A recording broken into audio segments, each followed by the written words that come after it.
వైసీపీలో గెలవడం కుదరనటువంటి తెలుగుదేశాన్ని గెలిపించగలుగుతాడా? ఇక్కడ జగనే ఏ ప్రాతిపదికన తీసేస్తానంటున్నాడు, గెలవలేరు అన్నటువంటి. అట్లాంటి వ్యక్తులు వచ్చి అక్కడికి వెళ్ళి గెలిచేస్తారని ఎట్లా నమ్ముతారు? అది నమ్మితే ఏమవుతుందంటే తెలుగుదేశం పార్టీ అమాయకత్వం ఉంది. ఇప్పటికే తెలుగుదేశం జనసేన రేపు భారతీయ జనతా పార్టీ పొత్తు కూడా అని చెప్తున్నారు. ముగ్గురు కలిస్తే అక్కడికే ఒక 30-40 సీట్లు పోతాయి. మళ్ళీ వీళ్ళని తీసుకుని ఉన్నోడికి ఇవ్వాలా, ఉంచుకున్నోడికి ఇవ్వాలా, తర్వాతోడికి ఇవ్వాలా, ఆ తర్వాత లెక్కలు ఏం చేయాలి?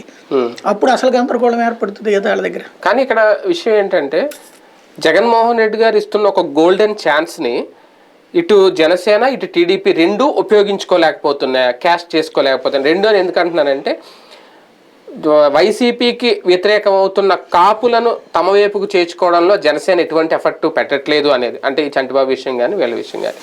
అలాగే సామాజిక న్యాయం పేరుతో సీట్లు కోల్పోతున్న వాళ్ళని తెలుగుదేశం పార్టీ కూడా షెల్టర్ ఇవ్వలేకపోతుంది, దృష్టి పెట్టలేకపోతుంది. బాబు గారు దృష్టి పెడితే ఖచ్చితంగా గేట్లు ఓపెన్ చేస్తే చాలా మందే వస్తారు అనేది.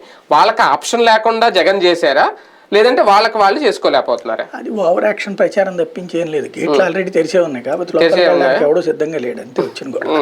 అది ఎప్పుడు అంటే ఇప్పుడు మెయిన్ ఏమైపోతుందంటే ఈ వలసలకు కూడా గత్యంతరం లేని పరిస్థితుల్లో ఏ ఇగో ప్రాబ్లంతో వెళ్ళాలి, కానీ మామూలుగా అయితే వెళ్ళాల్సిన అవసరం ఉండదు. ఎందుకు అంటే చంద్రబాబు గారిది ఇప్పుడు ఉన్నటువంటి ఏజ్ పరంగా చూస్తే నెక్స్ట్ ట్రిప్కి వచ్చేటికి 80